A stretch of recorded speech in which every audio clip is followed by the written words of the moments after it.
Hey you guys, what's up? Welcome back to my channel. So first of all, before I get into the video, let me just address the elephant in the room. I did dye my hair. I haven't filmed actually since I dyed it. You guys have seen it on Snapchat and Instagram, but I haven't showed you guys on here, so it's nothing crazy. I just lightened it up a little bit. I did like a caramel brown more towards the bottom, and then in the front of my hair I did do it a little bit higher up so my bangs could be a little bit blonder. I did do it myself, so it's not the best. I definitely want to get like a touch up like at a salon before my baby shower. But for now, you know, it'll do. I think I did pretty good. Like I did all right. Yeah, anyways, let's get into the video. So today's video is going to be a story time. I talked about this on Snapchat and some of you guys wanted to know what happened and like a story time on it. And I'm so down because it's something that was kind of crazy to me. I had never witnessed a car accident like this, and it was just very like, I don't want to say traumatizing because obviously I wasn't even affected by it, but I'm just very like paranoid now. So this weekend my mom and I decided to go to Vista. We just had like a little family day. We were hanging out with my family and everything. It's the end of the day and we're on our way home, and we're driving on this two-way street basically. So obviously it's traffic this way and traffic that way.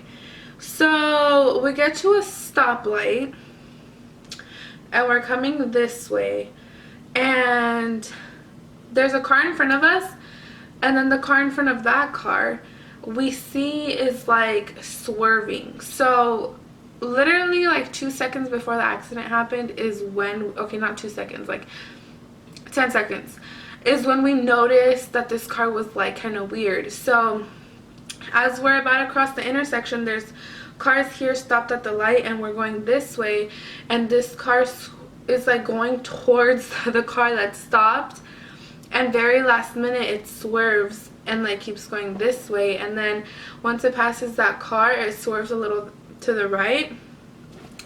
And at that point, that's when my mom and I noticed the car and we're like, oh my gosh, what is this car doing? Like they almost crashed. And literally as my mom was saying, she was saying this person is either like falling asleep or like drunk. She was about to say drunk.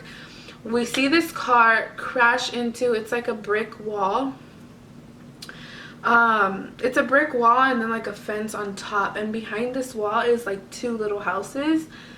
So literally, like if it weren't for this wall, or if it was just a fence and not bricks, like she would have gone into this house. But we see it crash, and this all happened so fast, you guys. As soon as I see the car crash, I'm like, oh my god, mom. And my mom's like, oh my god. Like it was just crazy. Like we weren't, I mean, like I know we were seeing the car swerve, but we just didn't expect the car to crash. And Maricela's in the back seat, and right away the car in front of me like stops. And then my mom, I'm like, mom, pull over, pull over. My mom is like driving and she's like, I'm gonna pull over, but she wanted to like go up a little and then pull off to the right. And you guys, literally like an instinct, I didn't even talk to my mom. I didn't say anything to her. I was in the passenger seat and I like opened my door and I'm running to this car, and my mom said she was like calling my name. Honestly, I don't even remember her calling my name or anything, but I just literally ran to this car. Like I don't know, I just wanted to see if they were okay, if there was anyone in like the back, because like I mean this happened really fast, but I wasn't seeing anyone open the door. I wasn't seeing like anything happen. The airbags had gone off, you could see them from the sides. And the front of the car was just like totally crushed. So as I'm running, a lady and a man pull up, like are walking towards the car from the opposite direction. So by the time I get to the car, this man has already opened the door and he's like looking in. So then I arrive to like the scene or whatever, and I'm looking in, and this girl is just like unconscious. She is not opening her eyes, she's not lifting her head up. Her head is literally like leaning on her steering wheel. She looks like all sweaty and I see blood, and it's just like everything's happening so fast that I couldn't process everything. Like I was just trying to do so many things at once, and I was like, I'm gonna call 911. So I'm like on the phone with them, and they're asking all these questions like, how did it happen, what street are you on, how old is she, what does she look like. And at this point, like, she hadn't woken up, she wasn't talking. This man was kind of like lifting her head up. I know you're not supposed to touch them, so we weren't like trying to take her out of the car or anything, but he was like trying to lift her head up and trying to talk to her like, hello, hello, can you hear me? The only good thing was that I saw her stomach breathing, so I know she was like alive. So I'm on the phone with the paramedics. They switched me to the paramedics, and I'm like, yeah, she's alive, but she's not talking. As I'm on the phone, this girl wakes up, and she starts asking like, where am I, what happened, where am I? And right away you could tell that she was intoxicated. I don't want to assume that she was like on drugs or something, but she was really out of it.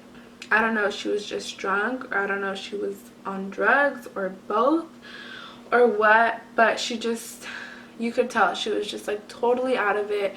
And I know you would be after an accident, but she seemed like pretty okay from the accident, and she just seemed like drunk at this point. So she gets up, and like I see the blood on her leg, but we later then realized that she has stitches on her finger. So she has stitches already. She didn't get this cut from the accident, and I guess from the accident it opened them up maybe, or something. It like opened them up. I hate talking about like blood and needles and stitches and any type of stuff. I'm very like, there was like dripping on her leg, and then I just see like blood on her neck.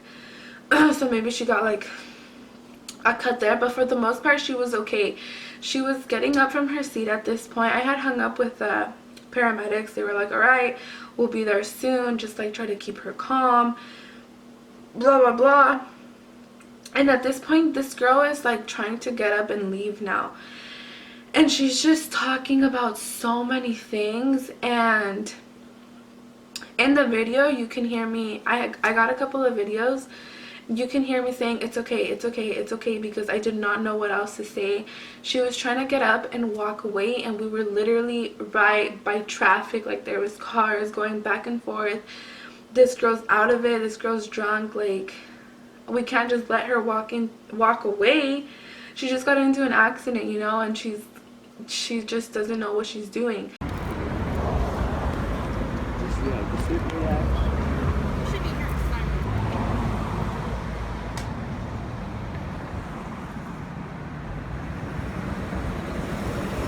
No, yeah, it's okay. No, I can't. You have No. You better have it. You're gonna have a cigarette. You better have it now, because they're not gonna let you smoke. Do you have it later? They'll give them back to you later, but they just want to check you out, make sure you're okay. Do you feel okay? No, I need it later. Okay, It's okay. Just sit down. It's okay. It's all right. I can't let you go. I just need it later, please. I'll give you a light. Here. Look, they're right here. Here they come. It's okay. They're gonna let you smoke. That's okay. No. I need it later. It's okay. Just relax. Your finger's bleeding, but I need it later. I can't go.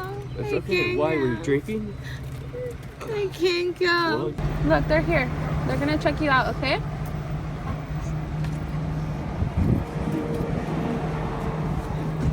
Alright, man. Just hang on a second, okay? I just want to make sure your car's... So she's trying to get up, and this guy is standing like at the doors with his hands out like, I can't let you go. He's telling her, I can't let you go. She starts crying that she was telling us that her boyfriend was trying to kill her, that her boyfriend was chasing her, which I don't know if it's true or if she was just drunk and just saying like whatever, or just like trying to make an excuse maybe for what happened. Like I said, I don't want to assume. I don't know her. I don't know the whole story, but that's what she was telling us, that her boyfriend was trying to kill her. She was taking cigarettes out of her bag, and she was like crying that she really needed a lighter. She was like, please get me a lighter, please get me a lighter. She was trying to walk away. Once we told her that the ambulance was coming, because the paramedics on the phone said reassure her that help is on the way, that the ambulance is coming. So we told her like, hey, it's okay, calm down, the ambulance is on its way. She freaked out even more, probably because she knew that she did the influence of something, and she was probably like, great, like I'm probably going to jail. So once she heard the sirens, she was trying to leave like even more than before. She was saying, I can't be here, I can't be here, oh my gosh, I need a lighter, oh my gosh, this, like, it was just such a crazy scene, you guys. And I'm there just like, what do I do? Like I said, I'm just saying like, it's okay, it's okay. Like, I'm freaking pregnant, I'm freaking out. I was just so worried. I didn't mention this, but I did open her back door just to make sure there was no kids or just any other person in the back, because no one else had done this, and I feel like that's very important. Like, if there's a baby, you know, that's just 10 times worse, 100 times worse. So I did make sure that there was no one else in the car. And then the ambulance got there. I was the only person there that had seen what had happened, so I was talking to them, explaining what happened, all I knew. At this point, they were already talking to her. She was telling them her name and everything, so she was there. But like I said, she was definitely under the influence of something. I don't know what, but I just really hope she's okay. I hope the thing about her boyfriend isn't true. And I just hope everything turned out okay for her. But honestly, guys, after this happened, my mom, when I got in the car, my mom was so mad. She's like, why did you just run off like that? She couldn't come because she stayed with Maricela. She's like, you're pregnant, the car could have exploded, I could have gone, blah blah blah. Like, she was just freaking out. Honestly, I didn't feel good after that. Like, I didn't tell my mom because I didn't want to worry her, but like, I really feel like my blood pressure was like high. Like, I just felt like really like nauseous, and my heart was beating so fast, and it just really freaked me out, the whole situation. But yeah, you guys, I did get some video clips, so I will put those in, and I'm gonna try to blur her face out because I don't want you guys to recognize her or anyone to know who she is. And yeah, you guys, that was the accident I witnessed, literally from the beginning to like everything that happened. It was freaking crazy and scary, and my prayers go out to her. I hope she's doing great, because I didn't get to see her obviously after that. Like, I totally wish I could have talked to her after that, but unfortunately I couldn't. Be careful, please don't drink and drive. Call an Uber if you want to like turn up and party. Just be responsible, you guys. I love you guys so much. I wouldn't want that to happen to anyone. It's so scary. Anyways, you guys, thank you guys so much for watching. I love you guys, and I'll see you guys next time. Bye.